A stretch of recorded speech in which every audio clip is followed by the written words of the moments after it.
It's TK Friday, and today in the Joy of Editing, I'll be doing a multiple black and white conversion. What is that? You'll find out shortly. I'll be using the TK Magic Mixer today along with TK9. It's going to be a lot of fun. You're going to learn a lot of cool stuff, so stay tuned.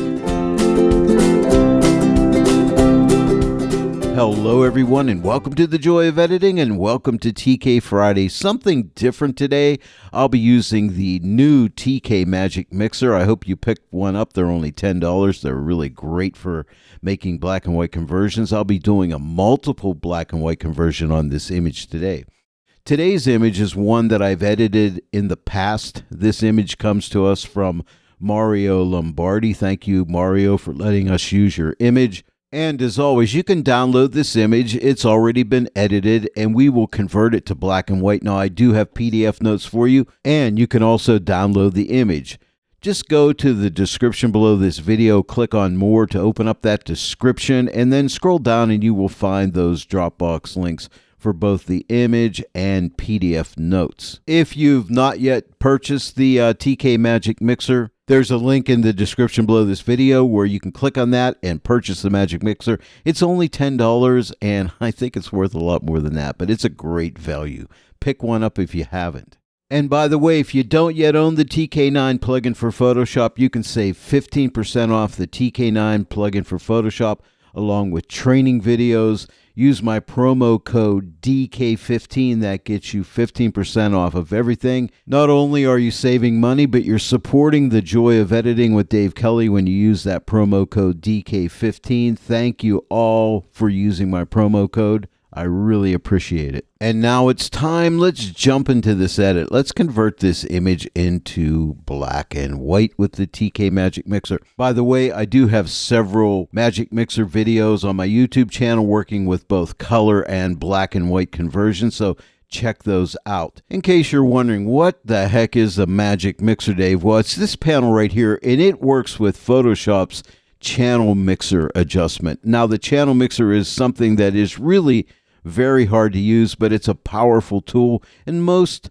editors shy away from it, but the Magic Mixer makes it easy to work with, as you'll see here in a minute. So let's convert this image to black and white. I'm going to click on this plus button, and you'll notice we have a black and white image. And you'll say, okay, that's cool, but here's the magic. See this button right here? This is the randomizer button. If you click it, it'll randomize that black and white image. You see that? And then you could do things like adjust the contrast. Basically, it makes these sliders slide further apart and gives you, let me say, a more intensive effect, if that makes sense. Let me click this again. Okay, and you see what's happening there. So it kind of gives you an idea. A lot of times we don't know which direction to take an image, but the Magic Mixer helps you. And it's using, again, the channel mixer. And you can see the channel mixer right here. If you don't have the Magic Mixer, you can still do this edit because you can take the numbers from this Magic Mixer you see for cyan, red, magenta, green, and yellow, blue. They correspond to these sliders up here. These numbers are the same as these numbers. But you can also click channel buttons like, what's this look like with a red channel, a green channel, a blue channel, a cyan channel, a magenta channel, and a yellow channel. Okay, that looks pretty good with the yellow channel, doesn't it? But then you could take these sliders and drag these. See when I move this to the left? Watch, these sliders up here are also moving on the actual channel mixer. You see that? And so you can move them. And you have different things here like this eye shuts the layer off and on. So you can determine what colors are in your image. For instance, we see a lot of red back in here, so I'm going to turn the eye on. So if I take this slider, move it towards red, see how the reds start to lighten up. Or if I move it away from red more towards cyan, they darken down. So that's pretty cool. So this can get you started, the randomizer, and then you could tweak it with these adjustments. You can adjust the brightness, make it lighter or darker. I can just right-click in this and reset it. You can reset brightness or contrast by just right-clicking. You can save presets in here. If I click on this Loom checkbox, and now when I click on the randomizer button, you'll notice the luminosity values of the colors are starting to change, all working with the Photoshop channel mixer. So it's pretty cool. So you can work with color, you can work with black and white. But if you want to work with black and white, see where it says Loom right here, just uncheck that, and now you're working with black and white. So it's pretty cool. Here's one of the reasons the channel mixer is hard to work with. You see this number right here? It's nice to maintain this 100% number right here, but you'll notice if I adjust this, see how that number's at 144? Now I have to try to get it back to 100. Okay, I can get it back to 100 if I move it this way. But now what if I want to adjust blue and now that number's off? And that's why people don't use it. It's really hard to use. But the Magic Mixer, by the way, it'll reset itself. If I go off this layer and come back up, these numbers will correspond with these numbers. But you'll notice when I adjust this slider here, these other two sliders are moving, and this always maintains 100. Watch when I start to move this. Right now it's at 110 because the brightness slider is at 110. I'm going to right click and reset that back to 100. So now if I move this, you notice magenta, green, and yellow, blue are moving, or if I go this way, they're moving along. These sliders all work together. If you adjust the brightness here, it'll always maintain 120 when I move these. You see that? Or if I adjust the brightness, you'll see these sliders moving. It's pretty cool. So that's just a little bit of information about how this works, just in case you were wondering. I thought if I didn't tell you that, if you've never saw what the Magic Mixer does, you would be like, maybe like, what the heck is going on here? So I wanted to give you a little bit of an explanation. But check out some of my YouTube videos on the channel mixer. I'll be making a lot more. For the black and white conversion, I'll be relying on my PDF notes to let me know what numbers I've used for the Magic Mixer here. But originally what I did was, I hit the randomizer just to see what I liked. I went through some of the channels. Maybe I like the yellow channel. And then I might come here and say, well, I want the rocks, Cathedral Rock, to go darker, so I'll drag this slider to the left. See how they start to darken up? But what I'm going to do, and then I might work with green. If I move this to the right, any tone that's green will get lighter. If I move it to the left, it'll get darker. Same here with blue. Like if you want a dark sky, this is blue. This moves into yellow away from blue. So if I move this to the left, see how that sky starts getting darker? It's pretty cool stuff. I love the Magic Mixer. But what I'm going to do now is enter my numbers in this channel mixer up here. And to do that, what you do is just click on the field and enter the number from my notes. This number was 113, so I'll type 113. Then I'll go and click on this field, and my number here was 10, so I'll type 10. And for this field, I will type in the number -23. And this is my original conversion, but I only was looking at the sky here, okay? This is going to be a multiple black and white conversion. I'm going to use the Magic Mixer 4 times. I'll work on the sky. I'll work on this Cathedral Rock back here. I'll work on the middle foreground, and I'll work on this rock, all with different Magic Mixers. This is pretty cool and exciting stuff. I think you're going to love this. Again, there'll be 4 different black and white conversions on this one image. Now, this is something I don't always do, because if I like this conversion right here, I could be done and then move on into TK9 and finish off the edit. But this image for me required 4 different conversions. The first thing I want to do is put a black mask on this layer, so I'll click this button, and now we lost our black and white conversion. I could use an object selection tool and select the sky and add it to the mask, but I decided to see if I could just blend this with a brush. And so with a white brush at 100% opacity, I'm going to paint my black and white conversion on the sky, just like this. Nice soft edge brush. I don't have to be perfect here. I'm just going to get down close like this. If I overpaint something, I could change to a black brush and fix it. But I'm just coming down like this, okay? You can see I overpainted here, but no problem. I'll just click on my black brush now and make it a little bit smaller.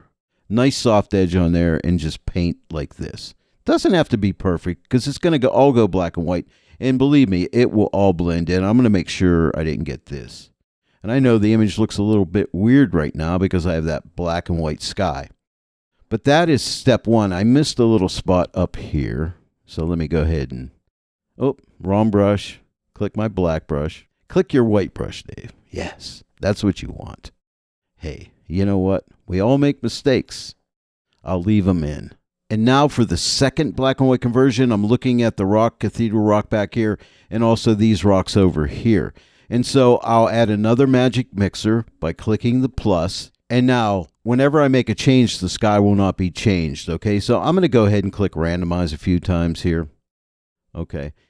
And by the way, when you're clicking randomize, you have forward and reverse buttons, okay? So if you are clicking through here and you said, shoot, there was one back there I like, well, just click the back button. and go back to that one you like. So like that one right there. See, the rocks are kind of dark here. What I'm going to do though is enter the numbers in the field here so I get the exact conversion I had on my original edit. But after I get something I like, just to show you again, I would like, if I want those rocks a little darker, I can move this slider more towards cyan, and you'll notice those rocks. See how they get darker? These other sliders are moving as well, but it always maintains that brightness of 100, which corresponds to this number right here. Now, of course, I can lighten it up if I want to, but I don't want to. I can increase the contrast. But I'm going to go ahead and enter my numbers, and I'll be right back. Now I have my sky conversion, my rock conversion. I entered those numbers. And by the way, you'll see these numbers do not correspond to these numbers.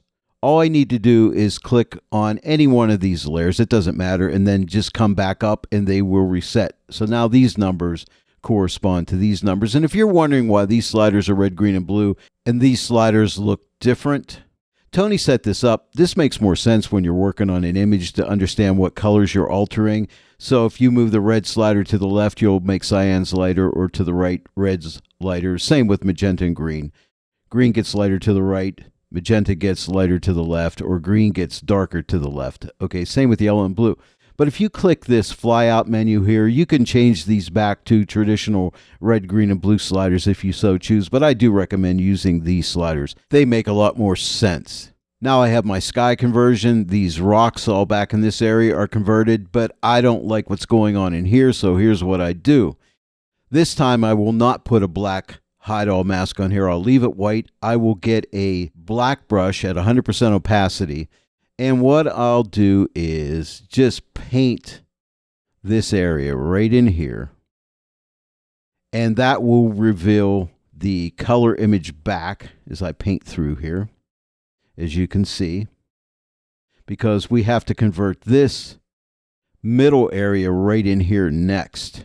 And then what I can do is switch, say I overpainted here a little bit, I can switch to a white brush, make the brush a little bit smaller, and just come along the edge here, a nice soft 0% hardness brush, and just paint off anything in here.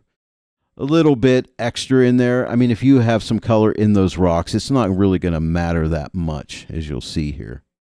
But there we go. Something like that, I think, does it. And now I want to convert this area right in here. So we're going to add another magic mixer. So we'll click the plus in the magic mixer. And again, we could toggle through these. And then when you find something you like, then you could come down and work with these sliders. And, you know, where I like to work with all the sliders, move them around, just fine tune to see if I find something I like. But I already have a conversion in mind, and I will go ahead and enter those numbers and get right back. Now, if we look up here at the Photoshop channel mixer in the properties panel, these numbers 15, 183, and minus 98 are the numbers that I entered. Clicked on the field, entered the number. But you'll notice, again, they do not correspond to these numbers here. So I'll click on the magic mixer below and just come back up. And now they reset to these numbers corresponding. Now, if you don't have the TK Magic Mixer, you can click this button right here on the multi-mask panel, and that will give you a channel mixer. I'm just going to go ahead and delete that. So in case you're wondering, where do I get a channel mixer? Click that button if you don't have the Magic Mixer. And now for the final conversion, I want to convert this rock to a different conversion. I want it to be a lot darker. So what I will do is, on this Magic Mixer layer, which is active, I'll click on my black brush to get a black brush. And what I'll do is simply paint off the conversion here. You see that revealing the color back into here, just like this. Okay, and if you're a little sloppy here, it will blend fine. You won't have to worry about a thing. And now we're going to add one more magic mixer, so I'll click the plus. You know, you don't have to click randomize. You could just start coming here. I know that's a red rock, so if I move this cyan red more towards cyan, I'm going to make that rock darker. So I just find a value that I like. I'm going to grab the numbers off my notes, and I'll enter them into the Photoshop channel mixer for red, green, and blue, and I'll be right back.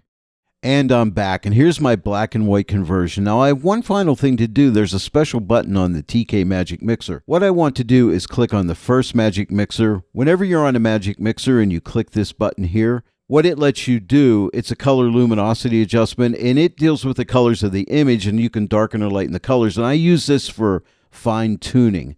So I can fine tune all the colors of the image together with this one color luminosity adjustment right here. And what I do is if I want my reds a little darker, I can take the red slider, move it to the left. You see that? Anything red in the image gets a little darker. Or the yellows, I can make my yellows a little bit lighter or darker. And I just use this for fine tuning, greens and so on. Cyans, like in the sky, make the cyans a little darker, or the blues a little darker or lighter, depending what kind of look you want, as well as magentas. I'm going to pop in the numbers from my notes so I get the exact values from my original edit, and I'll be right back. And I am back, and here's my color luminosity layer. Let me shut it off. Here's before, and here is after, and I like that better. And now all I need to do is finish this image off with TK9, do some final edits. What I'll do though is I want to put all these layers in a group. So right now I'm on the color luminosity layer. So I'll hold my shift key down and click on the magic mixer layer at the top. And now all these are selected. And then I can put those in a group. If you come to your TK9 combo or CX panel, click this button right here. It has two sides. The left side gives you a group with a black mask, but I want a group with a white mask. So I'll click the right side and there's the group. And I can just type in BW conversion. And now if I shut this group off, there's before and there's after. And by the way, should you convert your image before it's edited? I personally like to convert my images after I do a color edit. I think I get better results that way, but you could try it either way and see what you like. But let me turn this group back on, and there's my black and white conversion. And now for some TK9 editing. Now, you know, I always like to start an edit out with balance and contrast, and I'll do the same here. I'm going to come up, click my luminosity button, click on midtones 3 so I don't clip shadows and highlights and lose detail on shadows and highlights. And then I'll output this to a color grading tool. And now I'll click on my shadow button, the black circle. Normally I darken my shadows, but I've already edited this image originally in color. I'm going to take the shadow slider and move it to the right just to open up the shadows a little bit to right there, like a +6. I'll shut this off. Here's before and here's after. Just a minimal lightening up of the shadows. And now I'll click on the midtone button, and I'm going to go ahead and lighten up the midtones. I'll start to drag this to the right. Now, nothing changes until you release the left click of your mouse. And I'm going to take this over to right there, a +21. So let me shut this off. Here is before, and here's after. Now, normally I'll do a separate balance and contrast for sky and foreground, but in this case, this image was already edited in color, so I'm foregoing that step because I like the balance I'm getting here. The next thing I want to do is pop some beautiful mid-tone contrast in this black and white image. So I'm going to click my X to get out of the color grading tool. Nothing changes here. I'm going to come and click on my luminosity mask button. I'm going to go with midtones 2. Now you have midtones 1, 2, and 3. They're all midtones. Midtones 1 is a darker shade. Midtones 2 is lighter. And midtones 3, as you can see, is lighter yet. But again, they're all midtones. I'm going to output this to a curves adjustment layer. That's this button right here. I'll just use a preset for a contrast curve. So I'll click and use strong contrast. And check that out. Here is before. I'm going to shut this layer off. Before and after. See that nice, beautiful mid-tone contrast. Next up, I would like to add some clarity or detail into the rocks back here, Cathedral Rock, and also this foreground rock. And to do that, I'll use a clarity action. So I'll click on my clarity action button. And now we need to set the high pass amount for the high pass filter. You can drag this slider. I'm going to type in the value I used, and that was 70.1, and click OK. But now I have detail over the entire image, and that could be okay if you like it. The opacity is probably too much, so I'd have to pull back on that, but I'm only interested in these rocks and this foreground rock. Here's what I'll do. I'll come up to the combo or CX panel, click this button to put a black hide all mask, click on my object selection tool, and what I want to do is I'm using the rectangle. I'm just going to come over to about here and see what kind of a job Photoshop can do selecting Cathedral Rock. And I think that's going to be good right there. I'm going to be happy with that, I think. Now I have to apply it to this mask. So I'll use my trusty layer mask calculator. That's this button right here in the combo. You also find it on the CX. Click on active selection. Click this button here to apply it. And now you can see there it is right there. Now I can deselect my selection by clicking this button on the combo or CX panel. And now I want to apply some clarity to this foreground rock, but not the complete amount. I want to do like 50% of that. So I could have one of two ways of doing it. I could click on a white brush and just paint that on at 50% opacity, or I could use this 50% gray brush. And what I can do here is just paint that on here. I'm just going to paint on the clarity, just like this. Could have made my brush a little bit larger. If I shot out a little bit, wouldn't really matter. But just make sure you get it all painted in. You could always click on the double arrow button and see, make sure you painted everything. See it right there? And click this button again. I'll shut this layer off, and notice how your eye will not be drawn as much to Cathedral Rock. And I also have a little bit of clarity on this foreground rock. So let me shut this off. Here's before, and here's after. Isn't that cool? And if it's too strong, you can always pull back on the opacity, but I like it. And now I'm thinking a little bit of an exposure increase, so I'm going to click this button on my multi-mask panel, and all I want to do is go up like 0.2 of a stop. So I'm going to click in this field, and here's my little trick. Hold your shift key down, click your up arrow. Here's 0.1 of a stop. I'll click it again, holding my shift key down. Here's 0.2. Now I'll click one more time. Here's 3. And I settled on 2, so I'm going to, still holding my shift, click my down arrow. There's 0.2 of a stop. Let me shut this off. Here's before and here's after, and I like that. Now, we are almost done. There's some areas up here a little too light, and I like to darken some of the areas back in these rocks. So what I'll do is get a burn tool. I'll click on the right side of the burn tool. That gives me a transparent pixel layer in a soft light blend mode. I'm going to change my brush to 10%. So I'll click 1, that's 10% opacity. Make my brush a little bit smaller with a nice soft edge. Now, if you click on the left side of this burn tool, you'll get a 50% gray layer. It'll work as well. You don't have to worry. And then any area that I think is too light, I'll just darken it down. Like I'll darken some of these light areas off just here, just so our eye doesn't go to these as much. And maybe over in here. And then any shadows. Now, every time I paint and then lift the brush and paint again, it'll get a little bit darker. And I might even come out in some of these areas just to add a little bit of interest to the image. You know, dodging and burning is a very good thing to do with black and white, as we learned from Ansel Adams, right? And I can come back here on these rocks, and maybe some of the darker lines, I can darken those up a little bit in these little nooks and crannies here, just to add a little bit of interest. And this is a lot of fun. I'm not going to spend too much time here, but take your time and darken any area that you think needs it. Now, I could spend a lot of time here, but you get the idea, so you see what I'm doing, and then just darken any area that you would like. I paused the video, and I got a few little areas back in here that I thought needed it. But now, finally, let's end up with a vignette. You know, every image, not every image, but a lot need vignettes. So let's click on our vignette action. If your actions aren't open, click your TK button and click vignette. Gaussian blur dialog comes up. Just click OK. I always click OK, and it's always very good. I don't really ever change that. And now the opacity is at 30%. I'm going to drag it back, and I think I'm going to take it back to right there at 20%. And I'm going to click my Edit Blend If button right here on my multi-mask panel. I'll click No Darks too, just to keep the darkest darks from getting darker from the vignette. So let me shut the vignette layer off. Here's before and here's after. And that, my friends, is the edit. Now, I went ahead and put all of these TK9 adjustments in a group and called it TK9. And now let me shut off my TK9 adjustments. Here is without TK9 adjustments. Look like that. That's the original black and white conversion. And this is with TK9 adjustments. And TK9 and the TK Magic Mixer fit together like a hand in a glove. If you enjoy black and white photography like I do, consider picking up the TK Magic Mixer. And don't forget, you can use it for color also. Now, if we want to see the overall before and after, we can click this button on the combo or CX panel.